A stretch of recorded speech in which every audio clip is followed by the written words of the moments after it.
Moi, je le vois avec des clients hommes. Il y en a, ils m'envoient même des messages à 3 heures du matin. Ils sont en train de regarder des produits sur Internet. Est-ce que ça c'est bien? Est-ce que ça... Ouais. Donc, en fait, après, ils sont vraiment dans le truc et ils ont envie d'investir parce que c'est un investissement C'est finalement. un investissement. Ouais.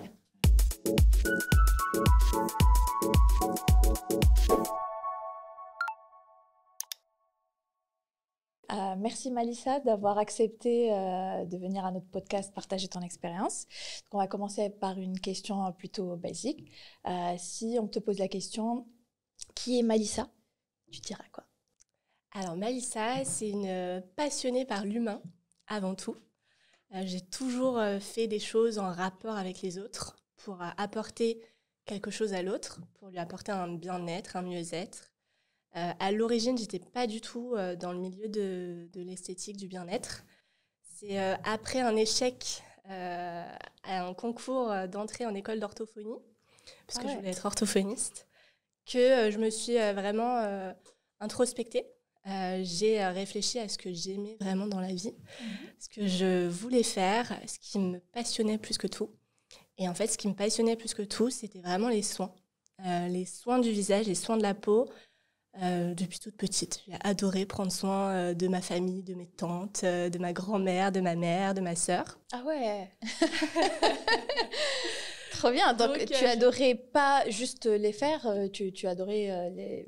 pas juste pour toi, en fait, Bien pour sûr. les autres aussi. Ouais. Okay. Et principalement les autres, même si j'ai toujours aimé prendre soin de moi depuis l'adolescence. Donc naturellement, en fait, je me suis tournée vers l'esthétique avec vraiment une idée en tête, me tourner vers le soin tout de suite. Parce que l'esthétique, ça peut être assez large. Quand on commence un CAP, donc j'avais un bac plus 3, j'ai commencé un CAP en esthétique. J'étais avec des filles plus jeunes que moi. Mais j'avais vraiment mon idée en tête qui était de faire des soins et ensuite d'ouvrir ma structure à moi avec ma clientèle. Donc, j'ai fait CAP, j'ai fait BTS. Et ensuite, j'ai été recrutée chez Biologique Recherche en alternance pendant le BTS, qui m'a vraiment ça a été une formation juste exceptionnelle. De par l'aspect théorique, l'aspect pratique aussi, puisqu'en fait, Biologique Recherche, c'est initialement une marque de cosmétiques qui a ensuite développé ses propres protocoles de soins. Donc, ça a été créé par un physiothérapeute et un biochimiste et une physiothérapeute. Aspect très clinique, très médical, et donc puits de connaissances en fait. Donc, j'ai énormément appris chez Biologique Recherche. Je suis restée ensuite presque 7 ans. Ah ouais. Clientèle internationale, très exigeante, belle clientèle. Donc, j'ai pu aussi me constituer un petit portefeuille. Et puis, au bout de presque 7 ans, le management avait changé, la boîte avait aussi commencé à changer puisque très, très grosse croissance. Je suis arrivée, c'était encore très, très familial, une petite boîte plutôt familiale. Très confidentielle, intimiste. Et quand je suis partie, c'était en boom, en fait, en explosion. Tant mieux pour la boîte. Ouais. Mais je ne reconnaissais plus vraiment l'ADN, ce qui m'avait charmé au départ, ce côté vraiment très, très confidentiel et exclusif. Donc, j'ai décidé d'ouvrir ma société de soins. Et très rapidement, j'ai été sollicitée par une amie d'enfance pour créer une société, en fait, un concept de bien-être 360 degrés qu'on a ouvert à République, à côté de République. Il y avait un espace de soins, donc des cabines allongées pour faire des soins un petit peu plus longs et un skin bar, en fait, pour faire des soins plus courts, des formats plus courts, ce que les gens aiment beaucoup. Et il y avait un espace d'activité corporelle, donc pour faire yoga, pilates et danse, pour être en mouvement, en fait, puisque la peau... Ouais, c'est beaucoup ma vision. La peau, c'est un organe vivant. C'est un organe qui reflète en fait tout ce qui se passe à l'intérieur. Donc, on ne peut pas dissocier la peau du reste du corps. Du coup, c'était vraiment un concept qu'on a monté. On était 4 associés, donc c'est beaucoup. Ah. C'est beaucoup, dont une amie d'enfance. Je le précise parce qu'en fait, ça a été déterminant pour la suite. Je pense que ça a vraiment causé un peu du tort à la relation business. Parce qu'il y avait des non-dits, beaucoup de non-dits. Il y a beaucoup de choses qu'on n'a pas su mettre sur la table tout de suite. Et du coup, beaucoup de frustration qui s'est accumulée. Donc, ça a duré 1 an et demi. On a ouvert. J'avais beaucoup de charges de travail puisque je créais les protocoles, je recrutais des équipes, je formais, je faisais les soins. Et j'avais aussi tout l'aspect administratif à côté. Ah ouais. Donc, à un moment donné, en plus, je suis maman célibataire. Donc, à un moment donné, j'étais sous l'eau. J'étais un peu au bord de la crise. Donc, j'ai un peu step back. Et je leur ai dit, écoutez, je pense que je vais reprendre, moi, mon activité seule à côté avec ma clientèle. Et là, la communication s'est effondrée. C'est sûr. Et puis, ça a été vraiment de mal en pis. Donc, je suis partie et j'ai repris mon activité à côté. Donc là, ça fait à peu près 1 an que j'ai repris moi seule. Donc, je suis du coup située, ma cabine de soins est située à Charles de Gaulle Étoile. J'ai trouvé un petit trick. Je loue une cabine dans un salon de coiffure. Le temps de moi me refaire. Parce que, bon, j'ai fini d'accuser le coup, mais ça a été un petit peu difficile quand même la suite de cette expérience. Et donc, en fait, c'est des gens que je connais puisque c'est les anciens coiffeurs de chez Biologique Recherche. Biologique Recherche qui englobe vraiment peau, corps, visage et capillaire. Ok. Nous avons un cousin qui a travaillé temporairement à Biologique Recherche. On connaît la marque. Moi, personnellement, j'ai fait des soins aux Champs-Élysées. J'ai vraiment adoré. Du coup, on connaît bien la marque. Elle est trop bien. Ouais. Mais du coup, qu'est-ce qui a été pour toi un élément que tu as appris ou tu as vécu qui a été super utile pour toi au moment où tu as lancé ton projet? Que ce soit de ton background, de la vie ou même de ton expérience justement chez Biologique Recherche. Ce qui a été vraiment déterminant pour moi, en tout cas dans l'entrepreneuriat, c'est d'être devenue maman. Ça a été un vrai moteur. Un vrai moteur, une transformation autant personnelle que professionnelle. En fait, ça faisait longtemps que j'avais la petite idée en moi, mais un petit peu ce confort aussi d'être dans un environnement qu'on connaît, avec des gens qu'on connaît, d'avoir sa petite clientèle, son petit train-train. Mais j'ai toujours eu ce besoin aussi de me challenger. Et je pense que l'arrivée de mon fils, plus j'ai eu d'autres épreuves un petit peu à côté de la vie, qui ont fait que je me suis complètement jetée en fait un peu dans le vide. J'avais ce besoin d'évoluer, de me transformer et de donner surtout le meilleur de moi pour atteindre vraiment mes rêves, mes objectifs et puis pour donner la meilleure vie qui soit à mon fils parce qu'une maman heureuse, c'est forcément un enfant heureux. Clairement, clairement. Et justement, tu étais, comme tu disais, tu avais vraiment une vie plutôt stable, tu travaillais justement, et tu avais ce petit rêve à côté, tu avais ces petites motivations qui commençaient à faire surface. C'était quoi la vie de ton entourage quand tu as annoncé que tu allais te lancer sur un projet, que tu allais justement quitter le confort du salariat, on va dire, vers un projet un peu vers l'inconnu? Ouais, complètement. Exactement. La vie de mon entourage, ça a été waouh, t'es courageuse. J'ai vraiment envie de le faire, mais moi, j'y arrive pas. Et il y a eu beaucoup d'encouragement, beaucoup de... franchement, j'admire ta force, j'admire ta résilience. Donc ouais, non, j'ai été... en fait, je me suis sentie un petit peu sortir d'un cercle pour en construire un autre, pour aller vers de nouvelles connaissances, pour élargir aussi mon réseau. Mais j'ai jamais eu quelqu'un qui s'est dit, qui m'a dit ah, c'est pas bien ce que tu fais, ou qui a projeté ses peurs sur mon projet, parce que ça peut arriver aussi, notamment des proches très proches, et ça n'a pas été le cas, donc j'ai été plutôt très bien entourée. Trop bien. Ouais. Parle-nous d'un challenge ou d'une difficulté que tu as eue au départ, au moment du lancement de ton projet. Alors, je vais te parler de All Skins, puisqu'aujourd'hui, c'est d'actualité. Yes. Ça a été vraiment de développer ma clientèle, de me faire connaître, parce qu'effectivement, je suis dans un salon de coiffure où il y a déjà une clientèle et que je peux totalement exploiter. Mm-hmm. Mais mon objectif étant de croître et de faire quelque chose qui est à mon image. L'image du salon, ce n'est pas la mienne, donc je ne veux pas non plus mélanger les deux clientèles et prendre trop de clientèle du salon. Parce qu'après, quand moi, je vais partir, l'objectif, c'est aussi d'ouvrir mon propre studio. Il peut y avoir conflit. Donc,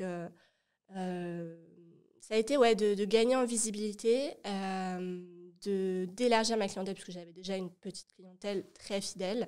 Mais l'objectif, c'est aussi de faire du chiffre pour pouvoir réinvestir derrière et puis pour pouvoir croître. Donc là, j'ai beaucoup misé sur tout ce qui était SEO, mon site internet, les Google Ads, Meta Ads et compagnie, je suis en plein dedans.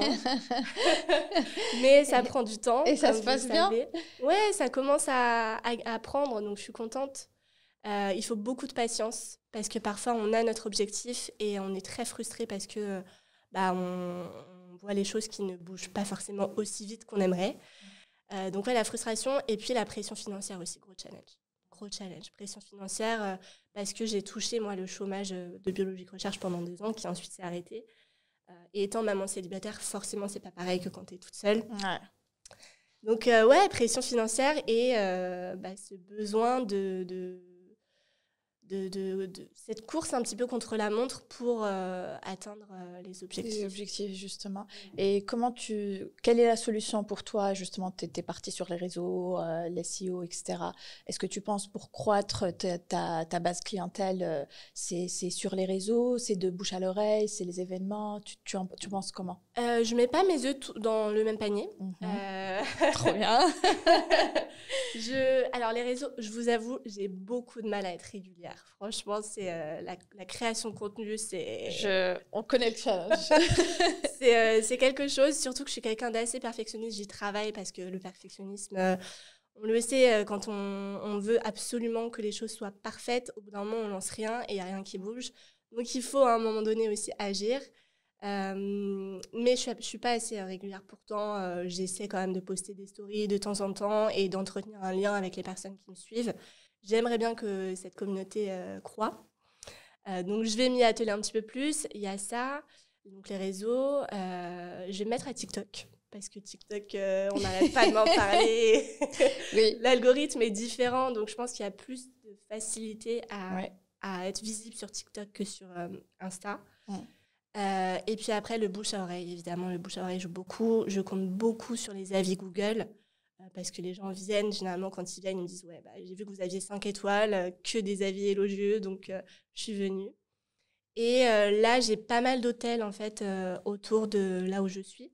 Donc, je vais créer des partenariats avec les hôtels. Notamment là, il va y avoir les JO, donc je vais en profiter. Oui. Et voilà, après, le site SEO... j'essaie d'être un petit peu sur tous les créneaux pour diversifier justement la visibilité. Pour une curiosité personnelle, quels sont les symptômes ils sont les plus récurrents en France par rapport, par exemple, à la pigmentation ou la peau elle est sèche? C'est quoi les éléments qui sont les plus fréquents? Parce qu'on fait nos recherches un peu, tu vois, mais ceux qui sont les plus connus, on en parle justement, c'est tout ce qui est soins anti-âge, tout ce qui est aussi acné, et aussi justement la peau à imperfection, mais on va dire les taches, l'hyperpigmentation, etc. Tu penses qu'ils sont les 3 ISO ou il y en a ceux qui sont plus demandés que d'autres? Peut-être il y a d'autres aussi. Alors, peut-être qu'il y en a d'autres. Oui, honnêtement, c'est vraiment ça. Anti-âge, je dirais que c'est number one. À partir de même 25 ans, et quoique parfois j'ai des filles qui sont même plus jeunes que ça et qui pensent déjà alors qu'elles ont une peau juste parfaite, bébé. Mais elles pensent déjà à prévenir les signes de l'âge. Et ça, c'est cool parce que on revient plusieurs années en arrière, la génération de nos parents notamment, ils mettaient pas de crème solaire, ils s'en foutaient. Et du coup, aujourd'hui, on a des peaux qui sont ultra marquées pour les entre 55 et 70 ans. C'est des gens qui ont des peaux très, très, très, très, très marquées. Donc là, c'est sympa que cette génération-là, très tôt, elle soit déjà dans la prévention. Donc anti-âge, je dirais que c'est un gros pôle. L'acné hormonal, surtout après 30 ans. Ça vient beaucoup. J'ai énormément de femmes qui viennent avec des problématiques d'acné. Je pense que c'est dû aussi au mode de vie, à tout ce qu'on consomme, les perturbateurs endocriniens présents partout. Et les taches. Parce que je traite aussi les peaux noires et les taches, enfin, peau mate, métissée noire, et les taches sont effectivement une bonne problématique chez ces peaux-là. Du coup, comment tu as choisi tes soins? Nous, on a regardé justement ton site et on a vu les soins. Parmi tous les soins qui existent, pourquoi tu as choisi ces soins-là? Est-ce que tu aimes, tu es bien, tu vois, Oui. tu as une bonne Alors, expérience dessus, ou est-ce que parce qu'aussi tu as pris le temps et tu penses que c'est les plus efficaces, ou je sais pas. il y a des deux. Moi, je suis très le pouvoir des mains. Avec les mains, déjà, le toucher, les gens ont besoin de renouer avec le toucher. Il y a beaucoup de soins aujourd'hui sur le marché qui passent à travers des machines. Des On machines, parle plutôt. beaucoup de l'hydrafacial. Je suis pas fan, moi, de l'hydrafacial. Le toucher, ça change complètement la dimension du soin. Déjà, la personne, elle apprécie beaucoup être touchée. Et au-delà de ça, on peut faire tellement de choses avec les doigts, stimuler le collagène, drainer. Et puis, encore une fois, cette dimension de relaxation. Donc, j'ai beaucoup de soins autour du toucher. Et puis après, j'ai peeling, micro-needling. Micro-needling qui est super pour les problématiques comme les taches, les cicatrices ou les rides profondes. Et les micro-courants. Les micro-courants qui sont super pour apaiser, pour drainer et puis pour travailler aussi au niveau des muscles pour le côté anti-âge. Et les compléments, j'ai vu aussi qu'il y a des compléments. Il y a des compléments de soins, ouais, il y a des compléments de soins, contour des yeux. Ouais. Après, on peut intégrer, c'est un peu comme des modules. Ouais, que tu Même rajoutes aux principe. soins. Exactement, que je principal. rajoute aux soins en fonction des besoins de la peau et de si la personne veut faire un focus contour des yeux, parce que ça peut arriver. Donc ça, c'est vraiment un choix supplémentaire. Et pour gérer la peau, pour améliorer sa peau personnellement, est-ce qu'il faut faire un peu de soins et il faut faire une skin routine? Est-ce que aussi la nourriture, le stress, il impacte, ou est-ce qu'il y a d'autres facteurs aussi peut-être qui impactent la peau? Effectivement, pour avoir une peau en bonne santé, il y a bien évidemment les soins, mais je ne suis pas du tout celle qui va dire que les soins font tout. Encore une fois, c'est vraiment une vision globale.